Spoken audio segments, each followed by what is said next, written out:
नमस्कार, मेरा नाम है सौरभ त्रिपाठी और आप देख रहे हैं हमारा खास शो राग बिहारी, जिसमें हम बिहार की राजनीतिक चर्चाओं के बारे में आपको बताते हैं। और आज हम बात करेंगे कि अमित शाह ने ऐसा क्या कहा जो बिहार में सियासी पारा चढ़ गया है। चर्चाएं शुरू हो गई नई नीतीश कुमार को लेकर। नीतीश कुमार के बारे में बात करेंगे कि क्या वो योगी आदित्यनाथ का एनकाउंटर मॉडल अपनाने वाले हैं बिहार में। इसके बारे में बात करेंगे क्योंकि पटना में एक एनकाउंटर हुआ है जिसके बाद से चर्चाएं तेज हो गई और दोनों ही विषयों में बात करने के लिए मेरे साथ रोज की तरह हमारे वरिष्ठ साथी पंकज जी मौजूद रहेंगे। पंकज जी, बहुत स्वागत है आपका। धन्यवाद। सबसे पहले तो अमित शाह के बारे में बात कर लेते हैं, जिन्होंने एक टीवी इंटरव्यू में कुछ ऐसा बयान दे दिया जिसके बाद से बिहार में खलबली मच गई है। उन्होंने अभी कुछ दिनों पहले हमने आपको बताया था कि नीतीश कुमार के नेतृत्व में ही चुनाव लड़ा जाएगा बिहार में, ऐसा कुछ तय हुआ था। मगर अमित शाह का बयान आया है कि संसदीय बोर्ड जब चुनाव हो जाएंगे उसके बाद फैसला लेगा कि मुख्यमंत्री कौन होगा। इस तरह का बयान आया है, जिसके बाद कयास लगाए जाने लगे हैं। आरजेडी के नेता तमाम बोलने लगे हैं, देखिए ये एकदम महाराष्ट्र मॉडल पर चलने वाले हैं बिहार में भी। और जदयू वाले कह रहे हैं कि नहीं, नीतीश कुमार ही हमारे नेता है और नीतीश कुमार ही एनडीए के नेता हैं बिहार में। पंकज जी, कैसे देखा जाए अमित शाह के बयान को और उसके बाद जो राजनीति होने लगी है बिहार में उसको? देखिए, जो बीजेपी की जीत का चाणक्य माने जाते हैं, जो बीजेपी की रणनीति को और खास तौर पर प्रधानमंत्री जैसा सोचते हैं, उसको हूबहू जमीन पर उतारने की कला किसी एक नेता में है तो वो अमित शाह में जी। और इसीलिए प्रधानमंत्री ने उनको कितना बड़ा पद दिया और कितना बड़ा उनका कद आज बीजेपी में है।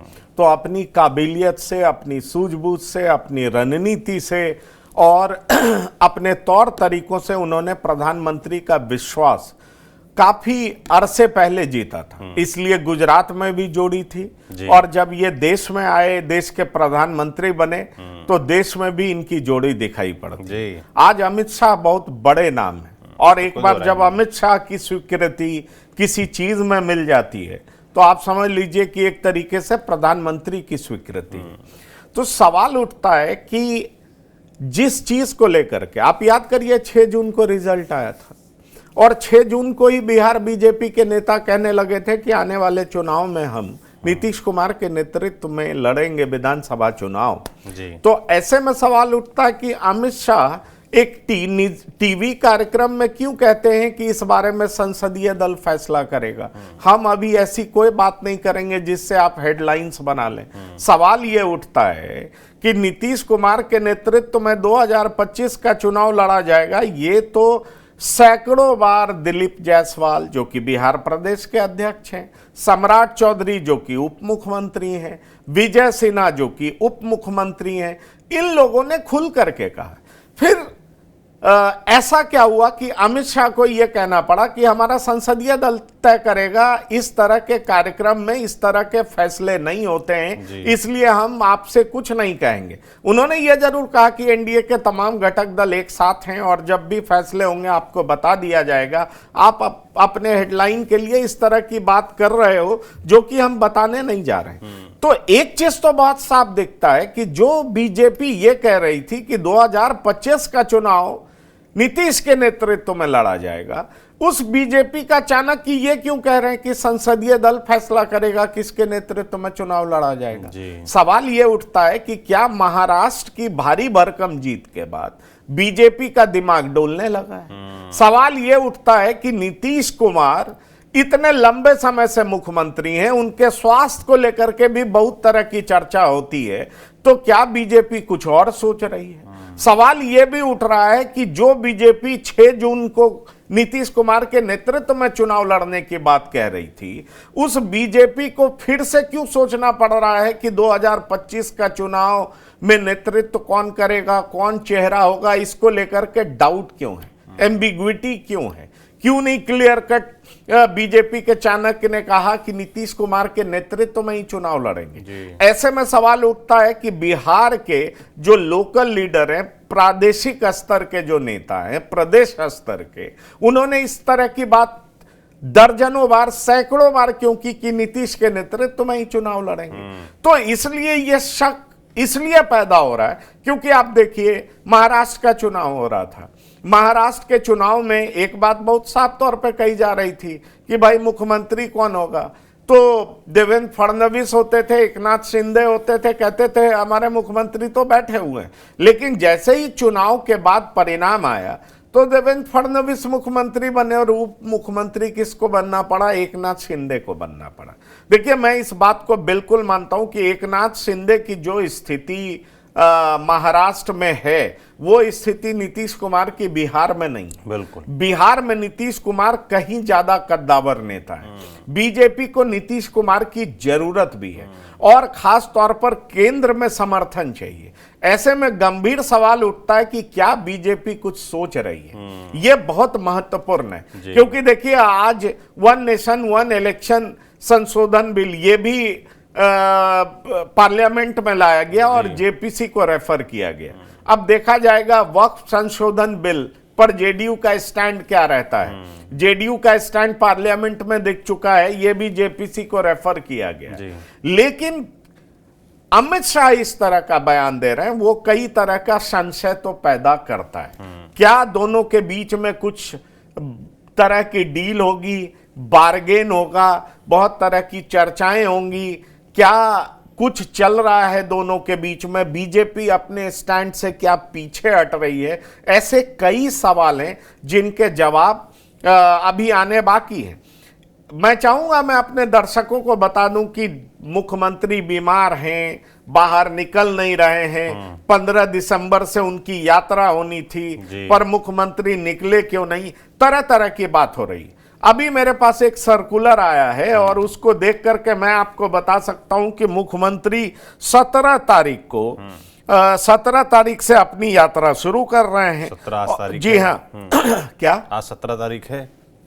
तो जो मेरे पास खबर आ रही है उसके हिसाब से आप देखेंगे कि एक सर्कुलर जारी किया गया है कि माननीय मुख्यमंत्री की प्रगति यात्रा के कार्यक्रम के संबंध में, नहीं 17 से नहीं 23 दिसंबर से, 23 दिसंबर से, तो 23 दिसंबर में वो पश्चिमी चंपारण जिला का नाम है जहां रहेंगे। सोमवार को 24 तारीख को वो पूर्वी चंपारण में रहेंगे। 25 को अवकाश लेंगे, क्रिसमस है। 26 को शिवहर सीतामढ़ी में रहेंगे। फिर 27 को मुजफ्फरपुर जाएंगे और 28 को वैशाली जाएंगे। तो इस तरीके से मुख्यमंत्री का कार्यक्रम बना है, मतलब प्रगति यात्रा शुरू हो रही है। मुख्यमंत्री ये मैसेज देने का भी काम करेंगे कि मैं फिट हूं और इसलिए मैं हिट भी। तो ये प्रयास करेंगे। लेकिन बीजेपी का ये बयान निश्चित तौर पर एक बिहार का जो कहते हैं सियासी पारा हाई कर दिया है। जेडीयू को जरूर इस बारे में चिंता होगी कि आखिरकार बीजेपी सोच क्या रही है, और मुझे लगता है कि कहीं ना कहीं आरजेडी भी मौके की तलाश में होगी कि क्या फिर से नीतीश कुमार हमारी तरफ आ सकते हैं क्या। ये सब बातें चल रही होगी। लेकिन अमित शाह के इस बयान के बाद बिहार का सियासी पारा हाई हो गया। बिल्कुल हाई हो गया है। और देखिए, आप आरजेडी का जिक्र कर रहे हैं कि वो भी ताक में बैठे होंगे कि इसको लेकर क्लैरिटी हो तो शायद नीतीश कुमार हमारी तरफ दोबारा आ जाए। ये तो भविष्य में पता चलेगा, मगर मुझे लगता है क्लैरिटी की जरूरत अब पड़ेगी जल्द ही बीजेपी की तरफ से कि आखिर वो 2025 चुनाव के बारे में क्या सोच रहे हैं। देखिए, खासतौर पर अमित शाह के बयान के बिल्कुल। देखिए सौरभ, मैं एक चीज और बताना चाहूंगा। दरअसल आप 2020 का चुनाव याद करिए, 43 सीटें आई थी नीतीश कुमार जी, और बीजेपी कहीं ज्यादा सीटें, लगभग 74 सीटें जीतने में बीजेपी कामयाब रही थी। लेकिन 2020 में बीजेपी के एजेंडे में यह नहीं था कि हमारा सीएम चाहिए। नीतीश कुमार फिट भी थे और 2025 को लेकर के बीजेपी कहती थी कि अब बिहार में ड्राइविंग सीट पर हम बैठे। लेकिन चुनाव का, लोकसभा चुनाव का जब परिणाम आया उसके बाद बीजेपी 2 कदम पीछे मुड़ गई। बीजेपी डिफेंसिव दिखी। नीतीश कुमार का समर्थन चाहिए था, नीतीश कुमार को खासा तवज्जो देने लगी। 12 सांसद जीत करके आए, पर फिर से महाराष्ट्र और हरियाणा की भारी भरकम जीत क्या बीजेपी की सोच को परिवर्तित कर रही है? एक चर्चा यह भी है कि क्या जो जेडीयू के सांसद हैं या जेडीयू पार्टी है उसमें यह व्यापक रूप से चर्चा अंदर खाने चल रही है कि नीतीश के बाद कौन, और नीतीश के बाद कौन तो हम जाएंगे किधर। कई सारे नेता की जुबान आप सुनेंगे तो ऐसा लगता है कि वो बीजेपी के मेंबर हो चुके हैं। अच्छा। मतलब बीजेपी की तरफ उनका झुकाव पहले भी था, लेकिन अब पूर्णतया बीजेपी के प्रति उनका समर्पण दिखाई पड़ता है। ऐसे में सवाल उठता है कि नीतीश कुमार, जो कि अब जमीन पर उतर करके लड़ने की क्षमता उनकी उस तरह की नहीं रह गई है जो कभी हुआ करती थी, क्या नीतीश कुमार अगर उतने एक्टिव नहीं रहते हैं तो फिर दूसरा नेता कौन होगा, इसकी चिंता तो है। तो क्या बीजेपी के भीतर बहुत तरह की रस्साकशी चल रही है कि अब बिहार को नए चेहरे की जरूरत है, नीतीश कुमार थक गए हैं, क्या इस तरह की बात है, या संसदीय दल इस पर फैसला करेगा? इसका मतलब क्या है? क्योंकि इसका मतलब बेहद महत्वपूर्ण है। तो मुझे कहीं ना कहीं, क्योंकि अमित शाह जैसे बड़े नेता, दिग्गज नेता, जो कि भारत की रणनीति को लेकर के, खासतौर पर चुनावी रणनीति को लेकर के अहम फैसले लेते हैं, तो उन्होंने इस तरह की बात क्यों कही, ये निश्चित तौर पर बिहार का सियासी पारा बढ़ाने के लिए काफी है। तो अब सवाल उठता है कि जेडीयू क्लैरिफाई करेगी, जेडीयू एक बार पूछेगी, क्योंकि मैं अपने दर्शकों के साथ एक और प्रोग्राम करने जा रहा हूं, अभी थोड़ी देर बाद बताऊंगा कि एलजेपी भी सोच रही है कि क्या हमारे पास सत्ता की चाबी आ सकती है। चिराग पासवान भी विधानसभा चुनाव लड़ना चाहते हैं, वो मंत्री पद छोड़ देना चाहते हैं और विधानसभा चुनाव लड़ना चाह रहे हैं। तो क्या कोई खिचड़ी पक रही है, यह समझिए, यह बड़ा इंपॉर्टेंट है। क्या बीजेपी चिराग को आगे करना चाह रही है, किस तरह की खिचड़ी पक रही है, क्या चल रहा है, ऐसे कई सवाल हैं जो मन में उठते हैं और उठना लाजमी भी है। तो सवाल यह उठता है कि बीजेपी क्या सोच रही है, जेडीयू के अंदर क्या चल रहा है, चिराग क्या सोच रहे हैं, ये सारे ऐसे महत्वपूर्ण बिंदु हैं, मुझे लगता है जिसको लेकर के बिहार की सियासत में चर्चा जबरदस्त होगी। ऐसे में सवाल उठता है कि आने वाले समय में क्या कुछ होने वाला है, यह देखना दिलचस्प होगा। लेकिन अमित शाह का यह बयान मुझे लगता है जेडीयू के भीतर जरूर एक तरीके से टर्मोइल पैदा करेगा कि आखिरकार बीजेपी सोच क्या रही। बिल्कुल जाहिर सी बात है, बिहार के लोग भी सोच पड़ गए होंगे कि आखिर 2025 में एनडीए का नेता कौन होगा बिहार में, नीतीश कुमार होंगे या बीजेपी के मन में कुछ और प्लान चल रहा है कि बिना चेहरे के जाएंगे और चुनाव बाद संसदीय बोर्ड तय करेगा, जैसा कि महाराष्ट्र में हुआ। और उसी को लेकर आरजेडी सवाल भी पूछने लगा है, तो जवाब का इंतजार रहेगा जनता के लिए। अब चलते हैं अगले मुद्दे पर। मुद्दा है बिहार में लॉ एंड ऑर्डर, जिसको लेकर तेजस्वी यादव लगातार हमलावर रहते हैं और इस लॉ एंड ऑर्डर को ठीक करने के लिए चुनाव से पहले अभी पटना में एनकाउंटर हुआ है अजय राय का। तो अब सवाल उठने लगे हैं कि क्या नीतीश कुमार योगी आदित्यनाथ की राह पर चल रहे हैं, क्या वो एनकाउंटर के सहारे बिहार में जो लॉ एंड ऑर्डर पर सवाल खड़े हो रहे हैं उसको खत्म करने का प्रयास करेंगे? क्या कहते हैं आप पंकज जी? देखिए, पटना में अजय राय का इनकाउंटर हुआ और इनकाउंटर किसने किया? तो एसटीएफ ने किया। अजय राय के इनकाउंटर के बाद यह सवाल उठना शुरू हो गया है कि क्या अपराध को खत्म करने के लिए अब बिहार पुलिस इनकाउंटर का भी सहारा लेगी? ये सवाल उठने शुरू हो गए। जहां तक नीतीश कुमार का जो फंक्शनिंग स्टाइल है उसमें इनकाउंटर के वो जोरदार विरोधी रहे, इनकाउंटर के वो समर्थक रहे नहीं। लेकिन बिहार के लिए लॉ एंड ऑर्डर मसला बहुत इंपॉर्टेंट। नीतीश कुमार 220 सीटें जीतने की बात कर रहा है, तो 220 सीटें तभी जीत पाएंगे जैसे कि वो आप देख लीजिए 2010 में बम्पर विक्ट्री हुई थी, बम्पर जीत हुई थी। और इसकी बड़ी वजह यह थी कि नीतीश कुमार का 2005 से 2010 का शासन जो है वो स्वर्णिम काल माना जाता है। उसमें जबरदस्त तरीके से अपराध पर नियंत्रण भी किया गया था। नीतीश कुमार ने जिस स्टेट में लॉलेसनेस था उसमें उन्होंने बिजली दी, सड़क दी, अपराध पर नियंत्रण किया, बिहार की दूसरी छवि गढ़ने का उन्होंने प्रयास किया।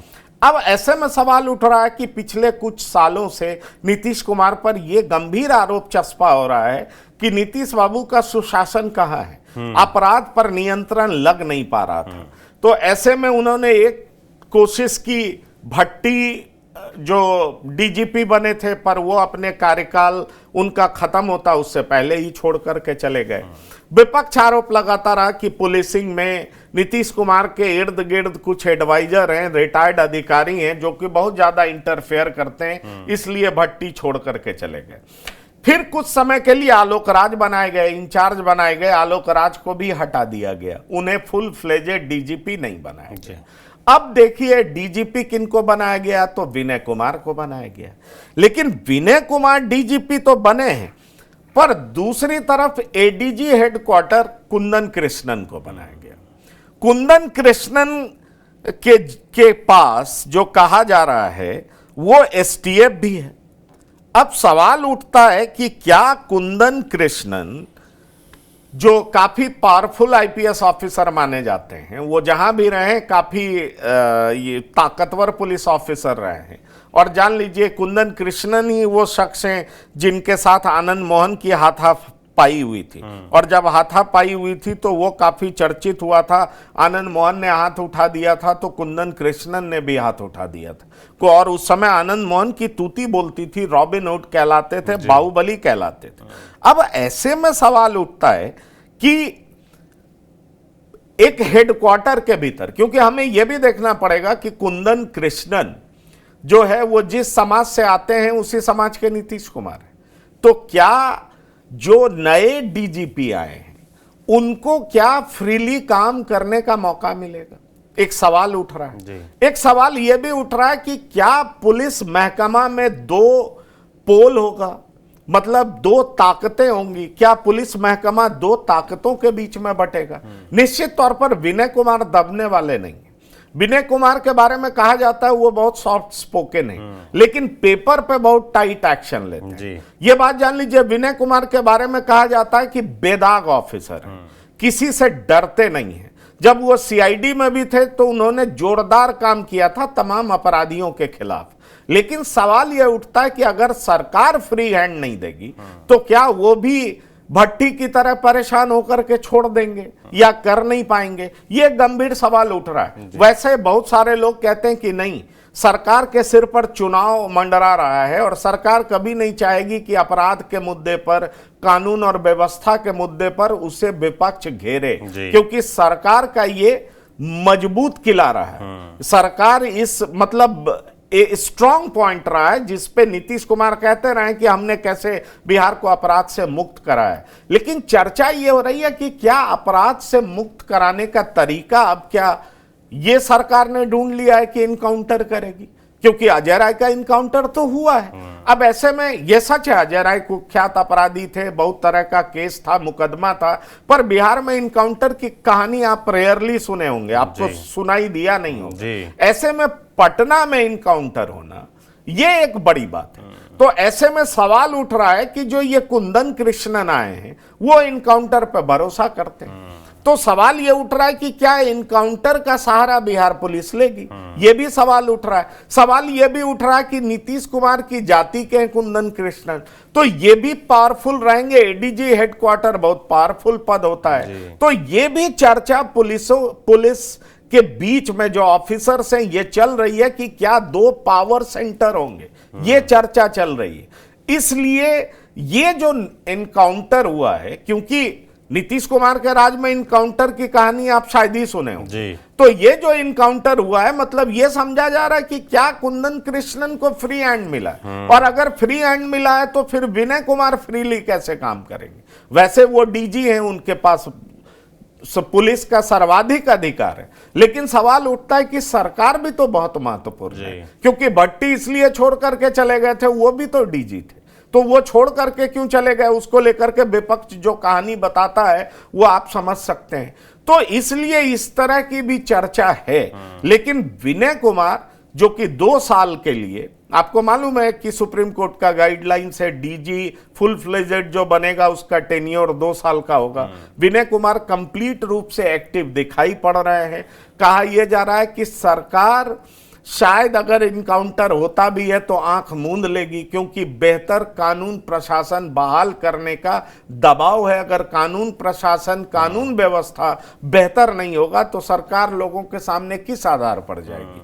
चुनाव में दिक्कत भी हो सकता है। इसलिए अजय राय का जो इनकाउंटर हुआ है उसका एक हिस्सा है। पर देखिए आने वाले समय में क्या क्या होता है, क्या ये विभत्स रूप लेता है या सिर्फ अपराधियों के खिलाफ ही इस तरह की घटना घटती है। ये बहुत सारे ऐसे पहलू हैं, लेकिन मैं आपके साथ शेयर कर रहा हूं कि किस तरीके से चर्चा ये चल रही है कि क्या जिस तरीके से योगी मॉडल है कि अपराधियों को हटा दो, क्या नीतीश कुमार भी उस मॉडल का सहारा लेंगे? और उस मॉडल का सहारा लेने के लिए क्या कुंदन कृष्णन को बुलाया गया है? कुंदन कृष्णन अपने मन चाहे ऑफिसर को अब बिहार बुलाएंगे, क्योंकि विवेकानंद जो कि डीआईजी हैं और एसटीएफ के डीआईजी हैं, उनको लेकर के कहा जा रहा है कि विवेकानंद पर बड़ा हाथ है। तो कई तरह की ऐसी चर्चा है। तो यह भी कहा जा रहा है कि कुंदन कृष्णन एक अपना चहेते ऑफिसर को भी लाएंगे, इंपॉर्टेंट जगह पर प्लेस करेंगे। पर सवाल उठता है कि विनय कुमार क्या जो कानून के दायरे से बाहर की चीजें होंगी उसको चुप्पी साधते हुए देखते रहेंगे? मुझे नहीं लगता है देखते रहेंगे। तो इसलिए ये चर्चा बहुत जोर पकड़ रही है कि क्या पुलिस हेडक्वार्टर में 2 पावर सेंटर तो नहीं होगा और इससे ज्यादा दिक्कतें तो नहीं बढ़ेगी। लेकिन सवाल ये उठता है कि अपराध पर नियंत्रण करना, अपराध पर लगाम लगाना, उसके लिए क्या एनकाउंटर का भी सहारा लिया जाएगा? क्या नीतीश कुमार अब योगी मॉडल अख्तियार करेंगे? ये सब तरह की भी चर्चा बहुत तेज हो चुकी है। बिल्कुल। तो बिहार में अब 2 तरह की चर्चाएं हमने आज की जिन पर जोर रहेगा। एक तो कि अमित शाह और बीजेपी आने वाले चुनाव के बारे में क्या सोचते हैं, नेता कौन होगा या बिना नेता के एनडीए चुनाव में जाएगा। और दूसरा कि क्या योगी आदित्यनाथ की तरह बिहार में नीतीश कुमार योगी का जो मॉडल है, एनकाउंटर मॉडल है, उसको लागू करेंगे। ये आने वाले वक्त में ही सामने आएगा। बाकी हम रोज़ की तरह ऐसी राजनीतिक चर्चाएं आप तक लाते रहेंगे। आपको ये चर्चा कैसी लगी आज की, हमें कमेंट बॉक्स में लिखकर ज़रूर बताएं। देखते रहिए TV9 बिहार झारखंड। शुक्रिया।